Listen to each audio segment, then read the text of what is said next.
From AmericanThinker.com, November 13th, 2020. The founders outsmarted the presidential election fraudsters by Gary Gindler. Who chooses the President of the United States? This question is by no means rhetorical. For example, the mass disinformation media has chosen Joe Biden as the winner of the presidential election in 2020. Many people liked this news, but I must disappoint them. The television broadcasters have, according to the US Constitution, nothing to do with who will live in the White House for the next 4 years. Maybe the Supreme Court chooses the president. No, the Constitution does not provide for this. Could it be that the citizens of America choose their president? Following the US Constitution? No. So, who then chooses the president? Before answering this question, let us note that, contrary to popular misconception, the President of the United States is not a representative of the American people. State legislators and governors are representatives of the people, and at the federal level, so are the members of the House of Representatives of the United States Congress. Currently, senators are also representatives of the people, but before the ratification of the 17th Amendment to the Constitution in 1913, they were appointed by state legislators. So, who does the President of America represent? The President of the United States of America, according to the Constitution, represents state legislators' interests and no one else. In general, the federal government's structure in America reflects the numerous attempts of the founding fathers of the United States to introduce a system of effective state control over the federal government. The fact is that the main difference between our country and all other countries, without exception, is that it was organized from the bottom up. That is, individual colonies voluntarily united against a common enemy, the British Empire.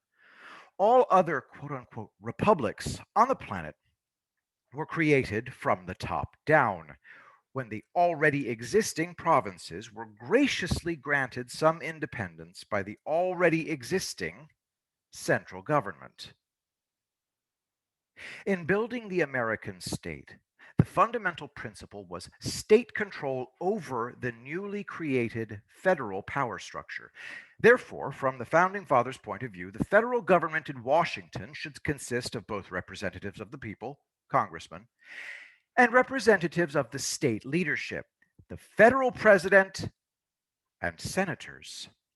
This is how the institution of the Electoral College was invented and implemented. The electors were appointed by the state legislatures, and they are the ones who elect the president of the country.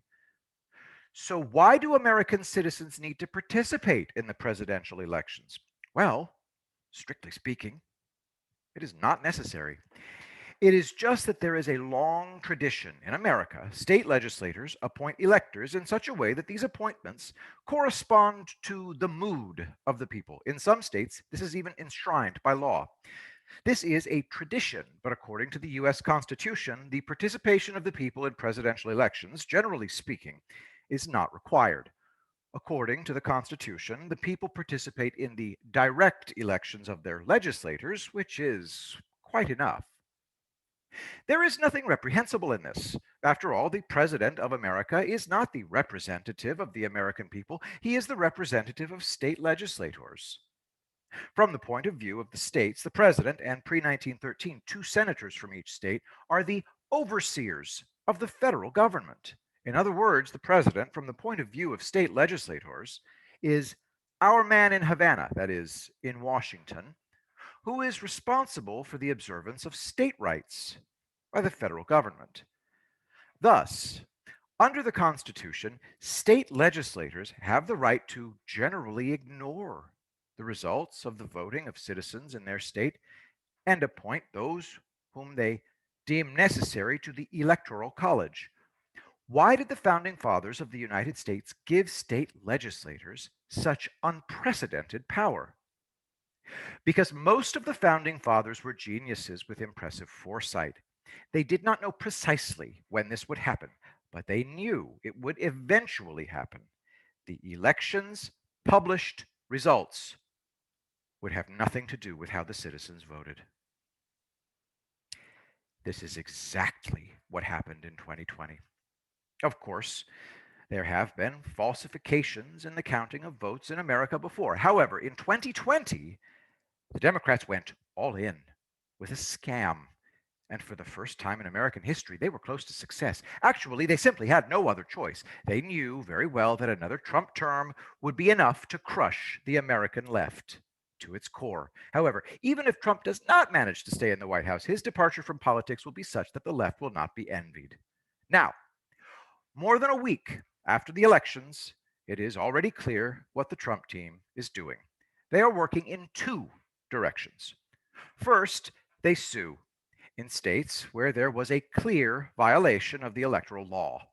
Violations include the counting of votes that came after polling stations closed, turnout of more than 100%, the use of computer systems that were systematically wrong, always in favor of Biden, the thousands of Pennsylvania voters born on January 1st, 1900, or even January 1st, 1800, and much more.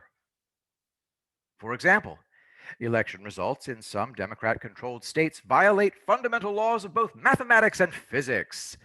The votes for Biden cast for Biden do not comply with the statistical law of distribution of digits, Benford's law, while the ballots for Trump do adhere to this law. Thousands of mailed ballots were received even before they were officially sent. Thus, the 2020 election showed compelling evidence of the possibility of time travel. Secondly, excuse me, the Trump team calls on state legislators to use their constitutional powers to rectify the local executive authority's criminal actions to the point of completely ignoring the falsified voting results. These are the expected steps. Any presidential candidate would and should take such measures. Al Gore did the same in 2000, but then the case concerned only the state of Florida. In 2000, the country did not know the name of the winner for 35 days, and in 2020, we should not expect a faster resolution of the issue because now we are talking about at least 6 problem states. Only now is the reason for the frenzy with which the Democrats attacked these 3 Trump-nominated Supreme Court justices is becoming clear. The fact is that the Trump-nominated current U.S. Supreme Court justices, Gorsuch, Kavanaugh, and Barrett, were on Bush's legal team that secured the Supreme Court case in favor of Bush in 2000. But the main difference between the 2020 elections and the 2000 elections is the involvement of the federal government's apparatus in investigating violations. The investigation is carried out by both prosecutors in the Department of Justice and FBI agents. According to the Constitution, all courts and all other voting problems must be resolved by the first Monday after the second Wednesday of December, which falls on December 14th this year. If on December 14th the Electoral College fails to elect a president, then the Constitution also provides for this scenario. Per the 12th Amendment to the Constitution, in this case, the president and vice president will be elected by the House of Representatives. However, if for some reason the vice president cannot be elected by the House of Representatives, then the right of this choice is transferred to the Senate. In the House of Representatives, state delegations will be voting, not the individual congressmen themselves. Now, in the House of Representatives, the majority of delegations, 26, belong to the Republicans. In the Senate, the Republicans also have an advantage. So, the only reason Trump can lose the election now, a week after the election, is his own admission of defeat. But such a strange decision by Trump is unlikely. This guy is from Queens, and if he gets involved in a fight, he will see it through to the end. It is also unlikely that Trump does not understand that if the chronic vote rigging by Democrats is not stopped now, America will end. The Trump team is well aware that such an opportunity to end the creeping socialist revolution may no longer be presented. As a result, Democrats will likely not recover from this fraud.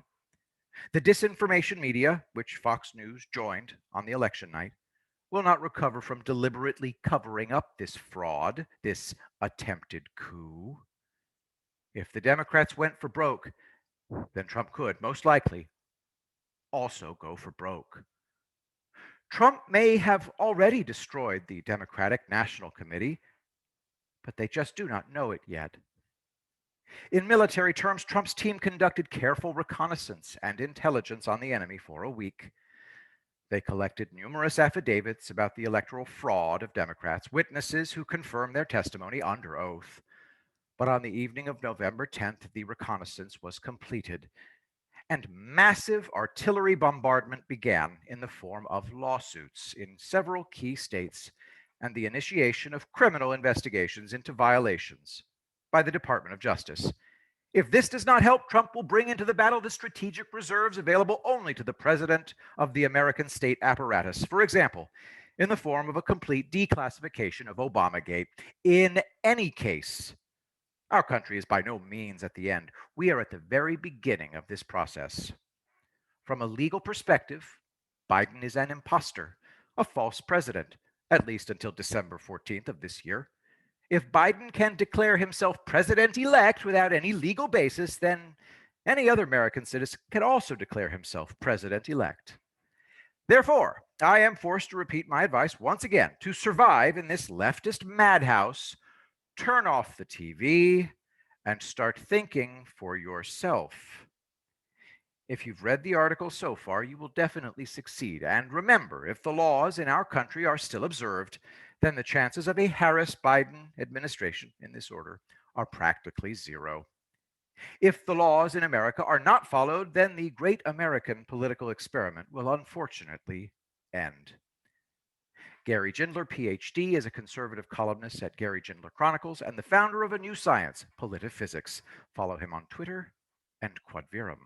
I will be the greatest president that God ever created.